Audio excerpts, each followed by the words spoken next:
Hey everybody, so recently, because of the news surrounding Israel and Palestine, I've gotten very interested in the subject. I started reading a book by Rashid Khalidi called The 100 Years' War on Palestine, A History of Settler Colonialism and Resistance, and so far, I'm transfixed. It's an interesting and striking and informative read, and at some point I decided, why not share this with people? Why not summarize it chapter by chapter in a dry, arguably boring, little podcasty series?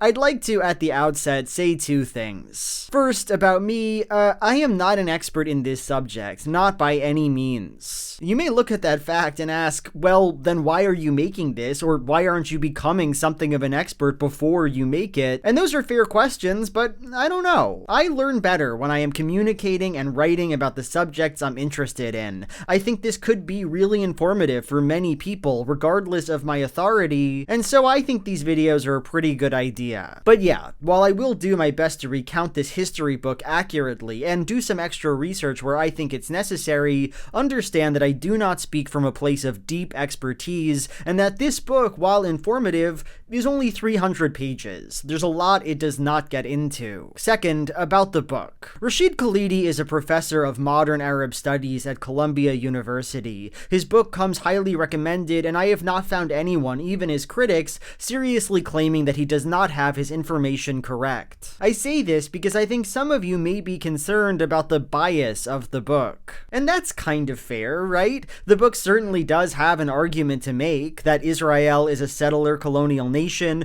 that Palestinians have been oppressed systematically for the last century, etc. But I would caution you against the belief that a book with an argument must be a lesser history. History is concerned with making arguments about the past. That is what a textbook does, that is what a memoir does, and that is what Rashid Khalidi is doing. Usually, I leave my comments almost completely uncensored, but there is one thing I won't allow here. Boring, empty, unjustified appeals to the book's bias. You can disagree with me, you can disagree with the book, that's fine, but you have to do the work. You have to convey information or arguments that go against what I'm saying. Anything else is just a thought-terminating cliche, right? And with that, let's get started. Part 1. The Balfour Declaration. Like so many geopolitical events of the last century, the conflict between Israel and Palestine finds its origin in the shifting of empires. For over 400 years, Palestine was under the control of the Ottoman Empire,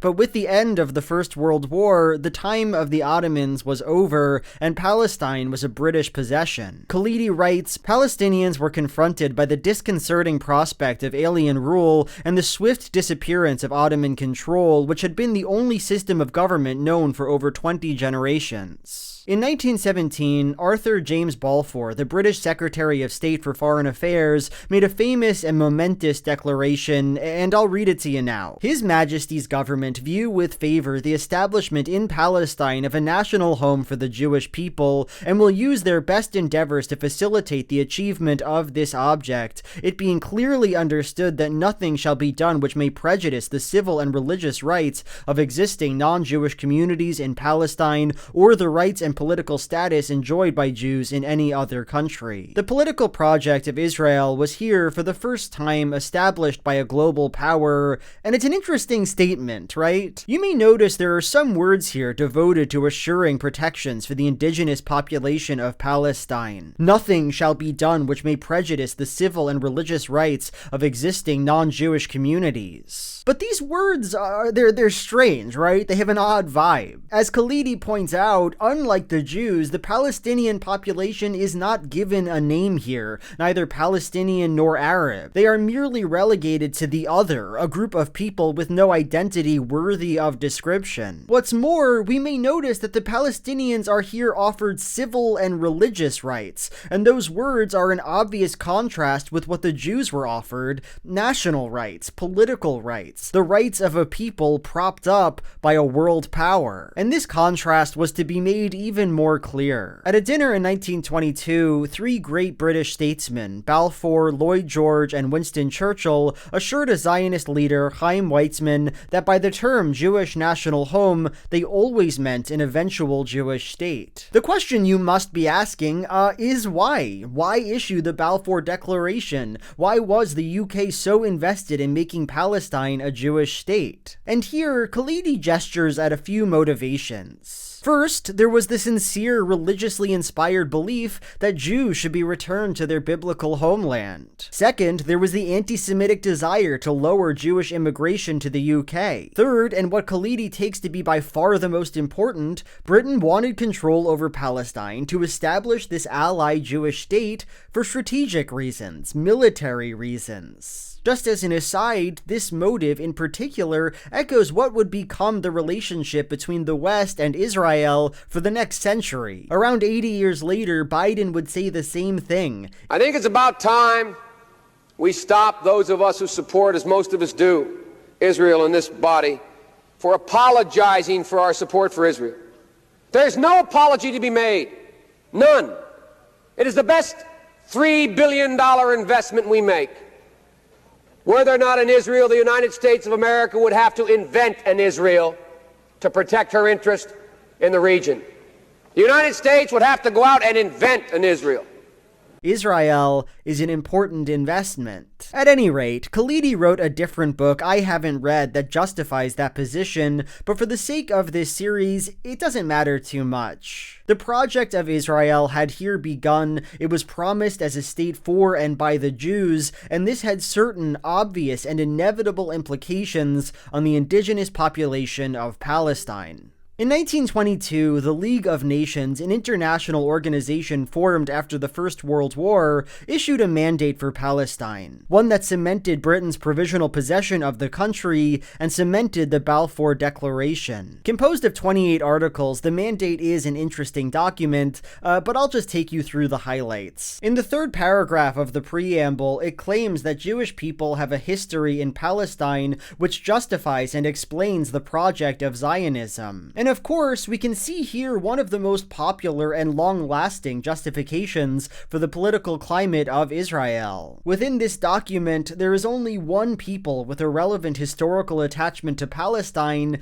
and it's not the people who live there. As Khalidi writes, in the eyes of the drafters, the entire 2,000-year-old built environment of the country belonged to no people at all, or only to amorphous religious groups. There were people there, certainly, but they had no history or collective existence and could therefore be ignored. The seventh article of the mandate establishes that Palestine should be responsible for allowing easy immigration to the country, and doesn't this just show how deep the inequality here goes? At this time, groups of Palestinians who'd gone to the Americas during the Ottoman War wanted to come back to their home country, but the nationality laws permitted by this mandate made that immigration impossible. At its very foundations, Israel was conceived of as a colonial enterprise. A population who'd never seen the country were given the privilege of de facto access to it and control of it. Finally, I want to draw your attention to the second article, and I'll just read this one. The mandatory, that is the government of Palestine, shall be responsible for placing the country under such political, administrative, and economic conditions as will secure the establishment of the Jewish national home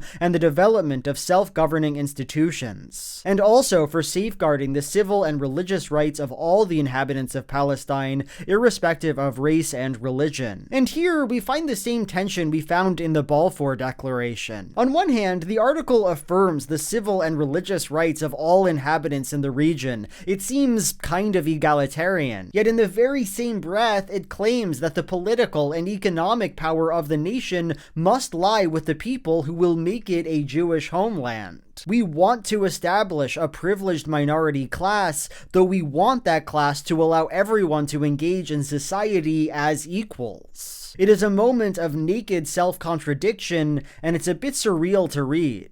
Arthur Balfour seemed to understand this contradiction, this sense of deep conflict about the role of Palestinians in the emergence of Israel. In 1919, he wrote a confidential memo, and while it's a bit long, I'd like to end the video by reading a big chunk of it. It is a striking document, and one that sets forth the project of Israel in stark and prescient terms. He begins, "In Palestine, we do not propose even to go through the form of consulting the wishes of the present inhabitants of the country. The four great powers are committed to Zionism, and Zionism, be it right or wrong, good or bad, is rooted in age-long traditions, in present needs and future hopes, of far profounder import than the desires and prejudices of the 700,000 Arabs who now inhabit that ancient land." The Balfour Declaration and League of Nations mandate spoke with terms like civil rights and representation, yet, as he says, none of it really made sense. Whatever be the future of Palestine, it is not now an independent nation,